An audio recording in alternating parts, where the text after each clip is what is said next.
저는 수천 명의 다낭성 난소 증후군, 즉 PCOS 환자분들을 진료해 왔습니다. 다낭성 난소 증후군 하면 환자분들이나 보호자분들 걱정하는 것은 대부분 임신의 문제 혹은 합병증인 자궁 내막암 등에 대한 것이죠. 하지만 사실 이것보다 더욱 근본적 문제가 될 수 있는 것은 대사질환, 즉 성인병의 위험도가 증가한다는 것인데요. 3대 성인병으로 알려진 당뇨, 고지혈증, 고혈압 모두 그 위험도가 증가합니다. 지금 보고 계신 논문은 2019년에 연세대 의대 연구팀이 발표했는데요. 2010년부터 2019년까지의 의료 통계를 분석한 결과 다낭성 난소 증후군이 있는 여성은 그렇지 않은 여성에 비해서 당뇨병의 위험도가 2.57배 높았다고 합니다. 미국 통계들을 보면 PCOS가 있는 여성들은 고혈압 위험도는 약 2배, 고지혈증의 위험도는 약 3배 정도 증가하는 것으로 나타납니다. PCOS의 대사질환 위험도 증가 경향은 비만 요소를 보정해도 마찬가지죠. 즉 정상이거나 마른 체형의 PCOS 환자도 대사질환 위험도가 증가하는 것은 마찬가지란 겁니다. 이런 대사질환들은 심혈관 질환이나 암, 치매 등 다른 심각한 합병증을 유발하죠. PCOS가 대사질환 위험도를 높이는 핵심 기전은 바로 인슐린 저항성입니다. 상당수 PCOS 환자들은 인슐린 저항성이 있어요.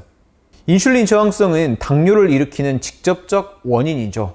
그리고 지속적으로 혈관의 내피세포를 손상시켜서 고혈압도 유발하고 중성지방의 합성을 증가시키고 지방분해를 방해하여 고지혈증도 유발합니다.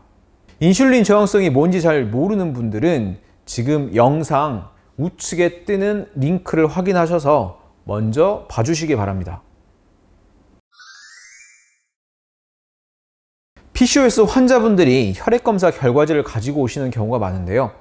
결과지를 보면 당뇨에 관련된 공복 혈당 수치나 당화 혈색소 수치는 나와 있는 경우가 많아요. 하지만 공복 인슐린 수치까지 확인해서 오신 분은 드물죠. 인슐린 저항성을 알려면 공복 인슐린 수치와 공복 혈당 수치 이 두 가지 모두 확인해야 합니다. 인슐린 저항성을 확인하는 호마-IR이라는 계산법이 있는데요. 이 수치가 0.5에서 1.5 사이로 나온다면 인슐린 저항성이 없는 건강한 상태로 보고요.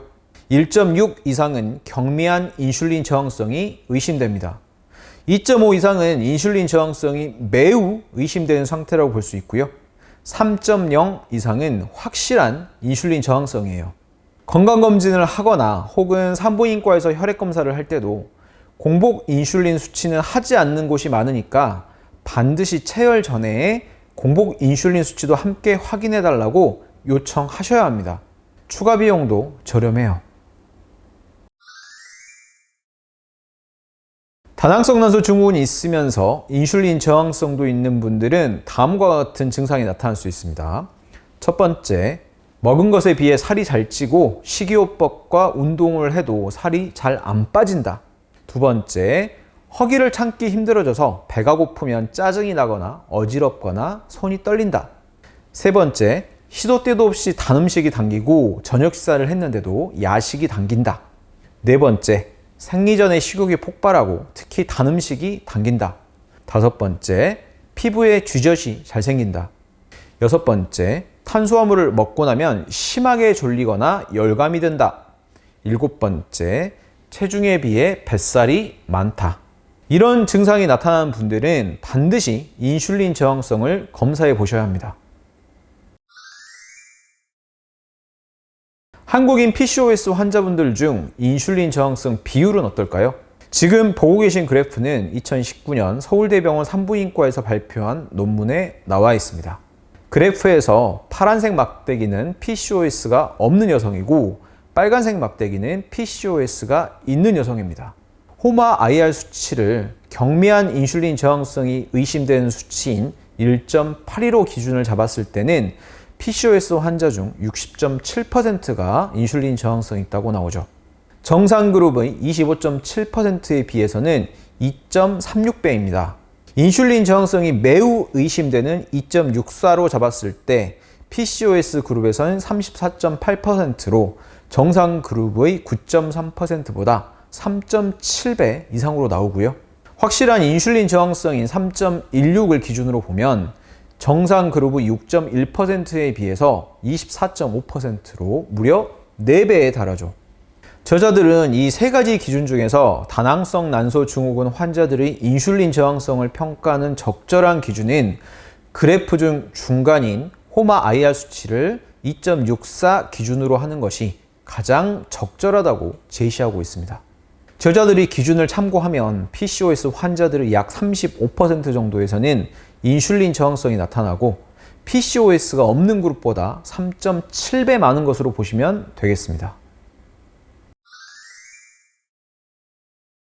인슐린 저항성이 있다고 해서 바로 당뇨로 진행하는 게 아니라 15년 이상 이 상태가 유지되면 당뇨로 진행이 되고 고지혈증, 고혈압 등 다른 대사질환은 물론 암, 치매, 중풍 등 다른 합병증의 위험도 높아지기 때문에 미리 알고 생활 습관을 개선하셔야 합니다. 20대 PCOS 여성은 지금은 괜찮지만 40대쯤 되면 온갖 만성 질환의 위험도가 높아지니 미리 알고 개선해야 한다는 것이죠.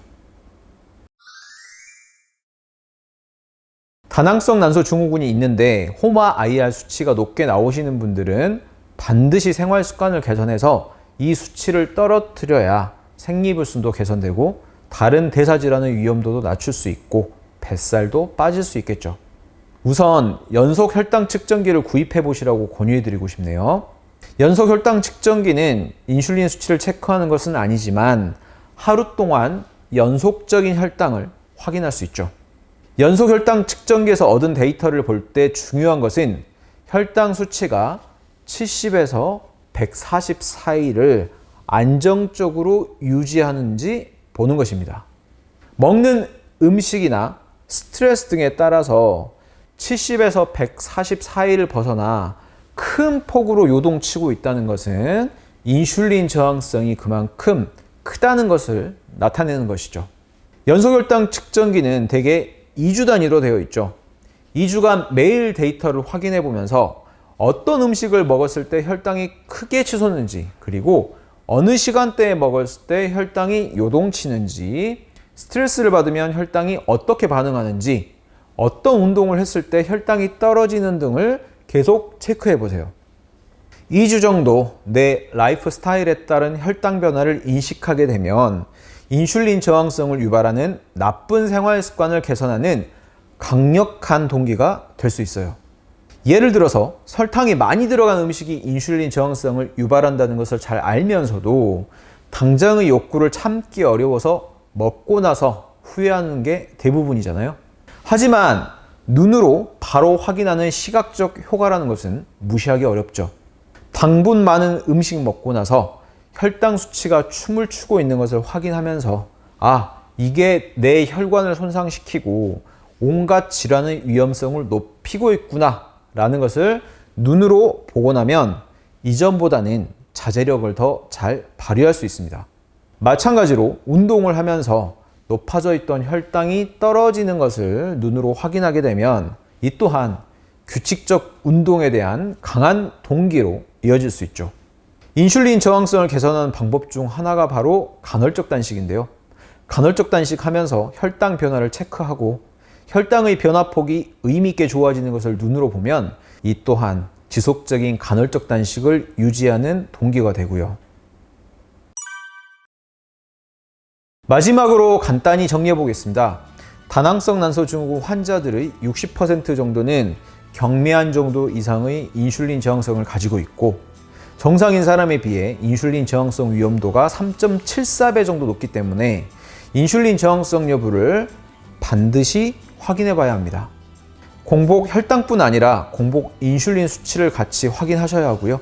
인슐린 저항성이 높다면 간헐적 단식, 저탄고지 식단, 꾸준한 운동 등이 인슐린 저항성을 개선할 수 있고 연속 혈당 측정기를 사용하면 효율적이면서도 동기부여에 도움될 수 있습니다.